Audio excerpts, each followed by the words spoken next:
Bonjour à tous, c'est Daniel, pasteur de l'Église biblique baptiste de Charleville-Mézières. Merci de regarder cette vidéo. Vous savez que nous sommes dans une étude par rapport à la tentation dans la vie d'un enfant de Dieu. La tentation, c'est quelque chose de réel, n'est-ce pas? Mais on a des bonnes nouvelles dans les Écritures. Nous avons les moyens pour sortir de la tentation, pour gagner la victoire. Et il semble qu'il y a toujours une bataille, n'est-ce pas? Toujours une bataille dans nos vies personnelles, dans nos vies spirituelles aussi. Vous avez une Bible, 1 Corinthiens chapitre 10, verset 13. Le moyen de sortir de la tentation. Nous avons besoin des victoires contre le mal, n'est-ce pas? 1 Corinthiens 10, verset 13, la Bible dit « Aucune tentation ne vous est survenue, qui n'ait été une tentation humaine. Or, Dieu est fidèle, et il ne permettra point que vous soyez tentés au-delà de vos forces. Mais avec la tentation, il vous en donnera aussi l'issue, afin que vous puissiez la supporter. » Prions. Père, merci pour ta parole, merci pour ta fidélité dans nos vies. Je te demande de disposer nos cœurs. Donne-nous des grosses victoires dans nos vies contre la tentation, contre le mal. Notre ennemi, le diable, il rôde comme un lion, il cherche le chrétien faible. Donc je te demande de nous aider, de nous renforcer, d'être plus forts dans notre vie spirituelle. Et Père, aide-nous à gagner la victoire contre la tentation dans nos vies et dans nos cœurs. Aide-nous. Au nom de Jésus-Christ, nous prions ces choses. Amen. Bon, s'il vous plaît, pour le chrétien, la tentation arrivera. C'est une certitude, ok? Ce n'est pas une question de si ça va arriver, mais quand. Pendant le COVID-19, on avait des doutes. Souvent, on a envoyé des colis, des lettres de la France aux États-Unis et l'inverse aussi. Ma mère nous a envoyé des choses, ma fille elle nous a envoyé des choses pendant le confinement. Et en fait, vous savez que même aujourd'hui, par exemple, ma fille, elle m'a envoyé une lettre pour mon anniversaire. Et même aujourd'hui, 1 mois et demi après, cette lettre n'est pas encore arrivée. Et c'est dommage, hein? Mais on a des fois des doutes. Toujours, ma femme, elle vient de recevoir un colis pour une commande qu'elle a lancée il y a 1 mois et demi presque. Donc, il y a des doutes, surtout avec la situation, avec l'épidémie en France. Pendant le confinement, si on aurait des colis, si il y avait les facteurs qui est arrivé 2-3 fois par semaine. Donc, il y avait des doutes quand même. Il y avait des doutes par rapport à l'arrivée des colis, des commandes, des choses comme ça.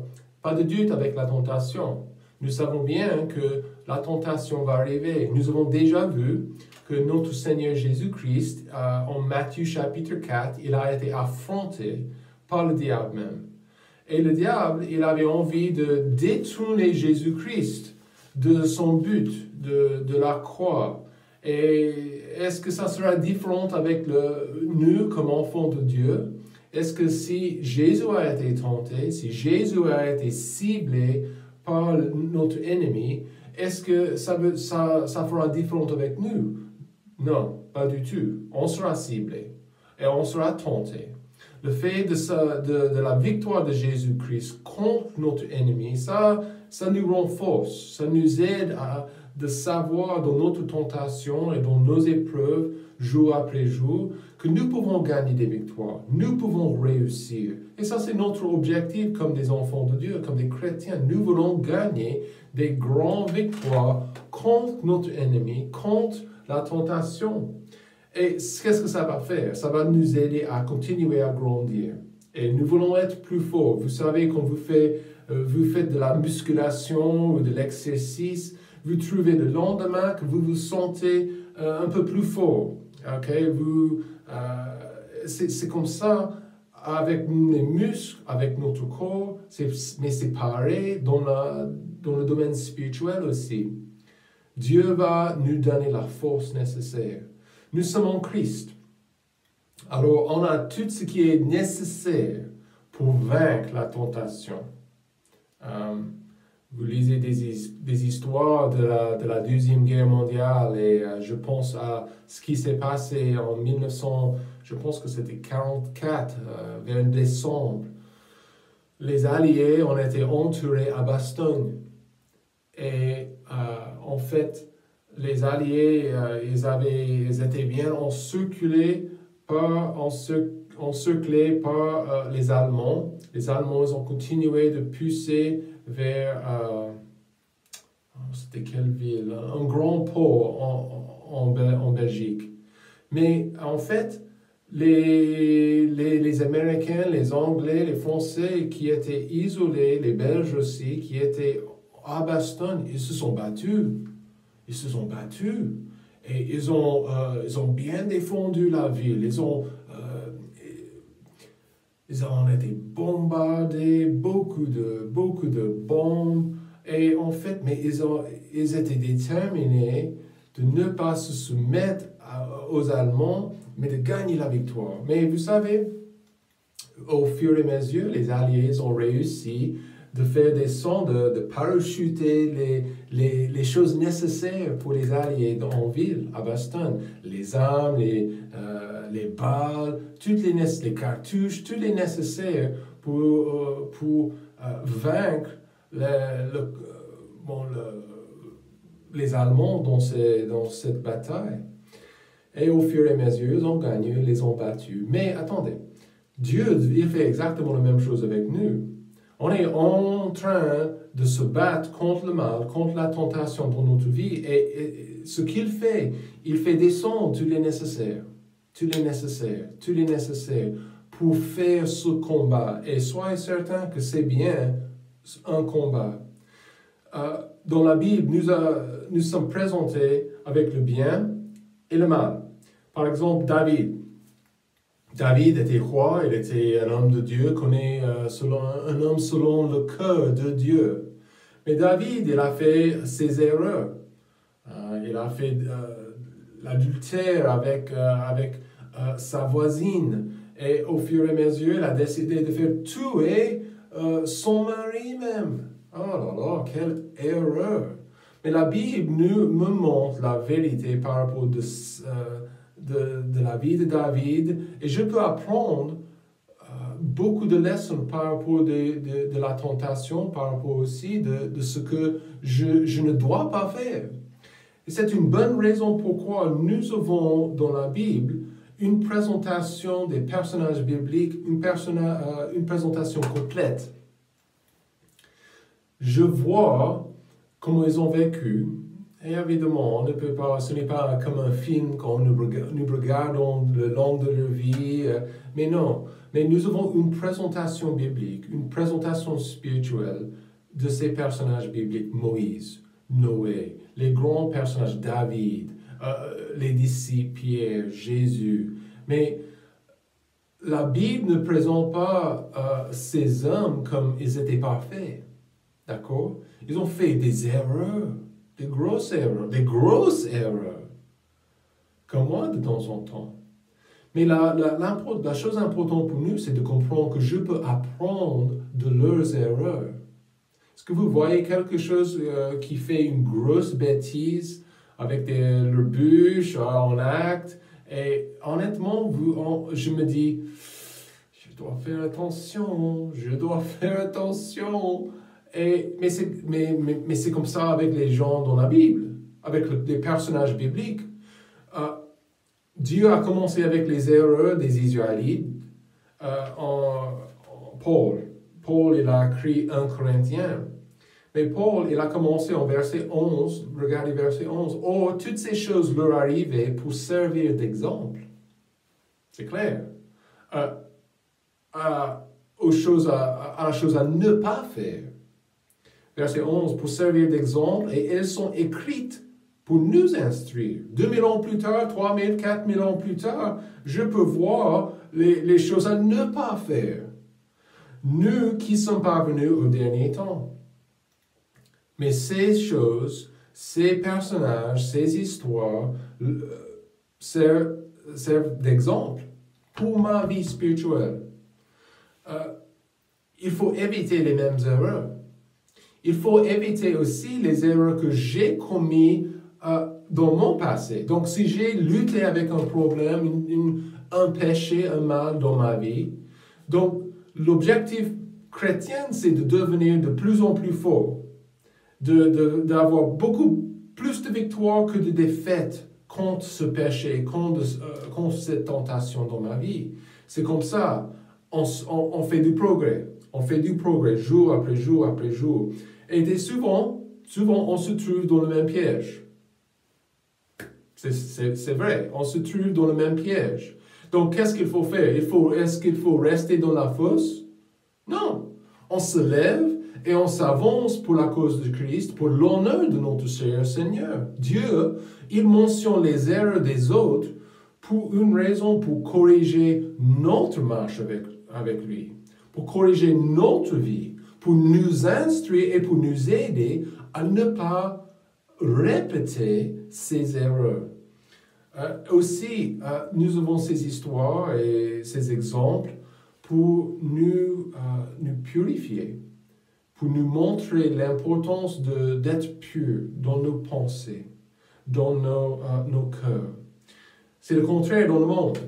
Est-ce que vous avez découvert ça, que dans le monde, chaque chose, des livres, des films, des séries, des choses à la télé, même les documentaires, attendez, beaucoup de ces choses sont là pour mettre notre cerveau dans l'abus du mal. Dieu veut que nous soyons purs. Il veut que nous évitions les mêmes pièges, que les mondes sont le monde est autour de nous en train de tomber, en train de tomber. Et ils font plaisir, ça leur fait plaisir. Mais je suis chrétien, je suis sauvé. Proverbe, si vous avez une Bible, trouvez Proverbe, chapitre 24, verset 30. J'ai passé près du champ d'un paresseux et près de la vigne d'un homme dépourvu de sens. Et voici les chardons y croisaient partout. Les ronces en couvraient la surface et son mur de pierre était écroulé. Quand je vis cela, j'ai appliqué mes pensées, je le regardais et j'en tirais instruction. Ça dit tout. Quand je vois les grosses erreurs de ce monde, les païens dans le monde, la folie, je pense... Mon fils, il est fasciné. Des fois, il voit des gens en train de fumer. Et il me dit, papa, je vois des paquets de cigarettes, je vois des paquets de choses, et il y a des mauvaises images sur les paquets de cigarettes. Que les gens sont dans les concerts, des choses comme ça. Et papa, c'est dégoûtant, papa. Et... il comprend. Quand je vois les erreurs des gens dans le monde, je ne veux pas répéter tout ça. Et je veux enseigner à mes enfants de ne pas répéter ce qui se passe dans le monde. Et même les erreurs de ma vie. Je veux aider mes enfants à devenir plus forts, plus grands dans leur vie spirituelle. Donc, honnêtement, c'est une lutte. N'est-ce pas? La tentation, le moyen de sortir de la tentation, c'est une lutte. Mais la Bible dit, nous devons lutter. D'accord? Nous devons lutter pour la victoire. Numéro 1, à cause de la réalité de la tentation. Aucune tentation ne vous est survenue qui n'ait été une tentation humaine. Verset 13.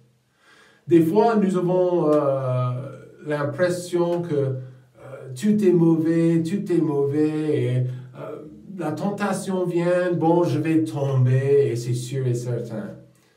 Mais non, Le Seigneur peut nous fortifier, on va voir, c'est une lutte, mais on peut gagner quand même avec le Seigneur. Mais c'est maintenant que nous devons changer notre perspective aussi. La tentation, c'est une occasion pour vous et pour moi de démontrer le bien, la justice et la différence que Jésus peut faire. Ce n'est pas forcément une perspective négative, c'est super positif. La tentation vient. Et ma perspective est, maintenant, c'est le moment de lutter et de gagner pour la gloire de mon Seigneur. Ça devrait être notre perspective. Vraiment, la tentation, c'est quelque chose qui met à l'épreuve notre fidélité à Dieu. Est-ce que je serai fidèle? Ici dans mon cœur. Est-ce que je serai fidèle dans mon comportement, dans mes actions, dans mes actes? C'est super important. Je veux être fidèle à mon Dieu. Les épreuves que Dieu laisse entrer dans ma vie peuvent révéler les vrais buts de notre vie. Donc, si vraiment au fond de mon cœur, j'ai l'intention de faire ce que je veux faire, ou j'ai l'intention de pécher comme je veux, alors je vais les faire. Ça serait une habitude, ça serait quelque chose que je vais faire naturellement. Job, chapitre 1, verset 8, et l'Éternel dit à Satan, as-tu remarqué mon serviteur Job? Il n'y en a pas comme lui sur la terre, intègre, droit, craignant Dieu et se tournant du mal. C'était le témoignage de Job devant les autres anges et devant Satan. C'était le témoignage de cet homme. Intègre, droit, craignant Dieu, détournant du mal. Ça devrait être notre témoignage aussi. La tentation, c'est une réalité. S'il vous plaît, soyez prêts. Demain, elle va arriver. La tentation, c'est une réalité. Et en plus, Paul dit ici qu'il n'existe pas de tentation surhumaine ou surnaturelle. C'est ce qu'il dit. Aucune tentation ne vous est survenue qui n'ait été une tentation humaine. Donc, les choses qui arrivent dans ma vie, la tentation, c'est une expérience humaine. C'est quelque chose qui arrive. Donc, ça veut dire, le terme ici contient l'idée de normal ou de typique. La tentation, quoi que ce soit, n'est jamais une expérience qui est particulière à moi. C'est pourquoi je dois être fidèle. Parce que j'ai des enfants et des fils et des filles qui me suivent. Et un de ces jours, elles vont affronter les mêmes tentations que j'ai affrontées. Et qu'est-ce que je peux leur dire? Qu'est-ce que je peux leur enseigner? On ne peut pas connaître une tentation que d'autres humains n'ont pas connue. Impossible. Ce n'est pas quelque chose de surnaturel, quelque chose qui est au-delà de nos forces, comme on va voir. Les circonstances peuvent différer, n'est-ce pas? Mais la tentation, mais pas la tentation fondamentale. C'est pareil. La réalité de la tentation, sûr et certain, la tentation va arriver. Hébreux chapitre 4, verset 15. Car nous n'avons pas un souverain sacrificateur qui ne puisse compatir à nos infirmités. Au contraire, il a été éprouvé en toutes choses, comme nous, mais sans péché. C'est Jésus. Il a été éprouvé aussi pendant son ministère et sa vie ici, sans péché. Mais il était, vous dites, Daniel, il était Jésus, il était Dieu en chair. Ça, c'est vrai. Mais il est notre modèle aussi. OK? Hébreux, chapitre 2, verset 18. Et ayant été tenté dans ce qu'il a su faire, il peut secourir ceux qui sont tentés. Qui peut faire ça? Jésus. Je ne suis jamais seul. C'est une bonne nouvelle, n'est-ce pas? Je ne suis, dans ma tentation, dans mes épreuves, je ne suis jamais seul. D'autres chrétiens expérimentent les mêmes épreuves que moi. Jésus a été éprouvé et je peux dépendre de lui pour la force. Et j'ai des autres chrétiens autour de moi qui sont touchés par la même tentation que moi, les mêmes épreuves. C'est pourquoi nous avons vraiment une bonne église locale, un lieu où je peux être encouragé, motivé. Il y a des gens qui vont m'encourager à continuer. Nous devons lutter contre la tentation.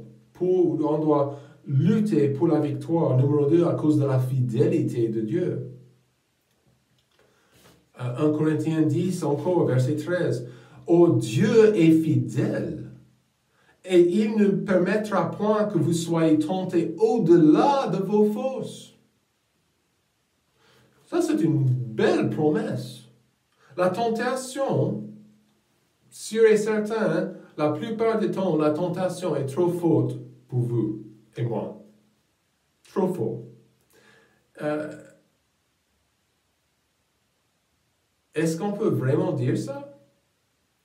Est-ce qu'elle est trop forte pour nous? Mais quand nous voyons dans le verset, comme en croyant que Dieu est fidèle et il ne permettra point que vous soyez tentés au-delà de vos forces. Mais, donc nous voyons que la tentation n'est pas trop forte. Dieu est fidèle. Dieu va nous donner les moyens de gagner.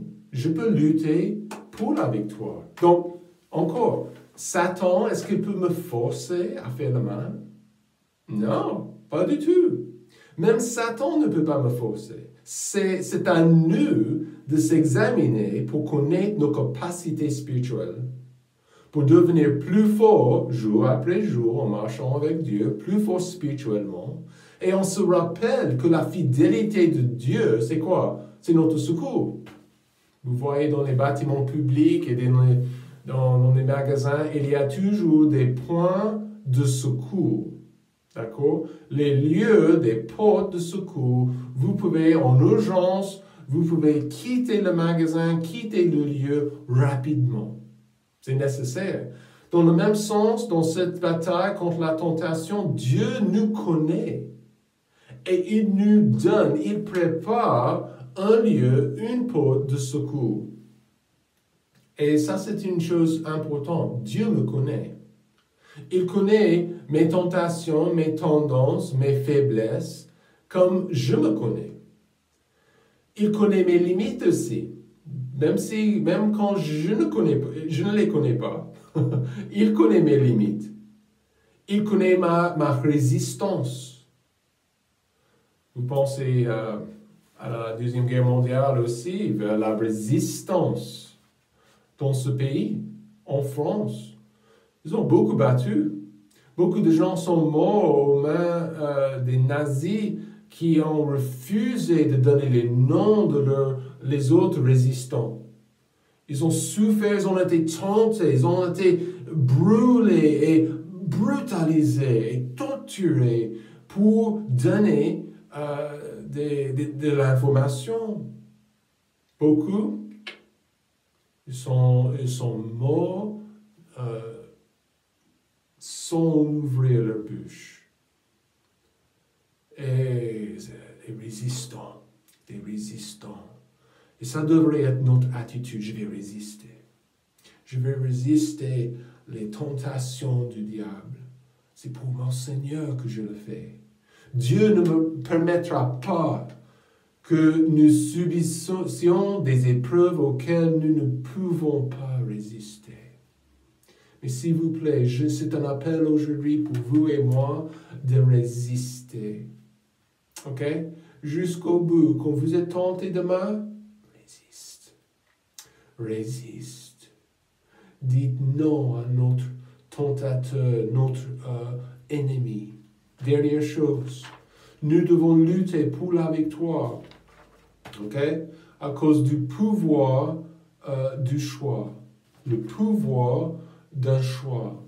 La Bible dit, verset 13, Mais avec la tentation, il vous en donnera aussi l'issue afin que vous puissiez la supporter.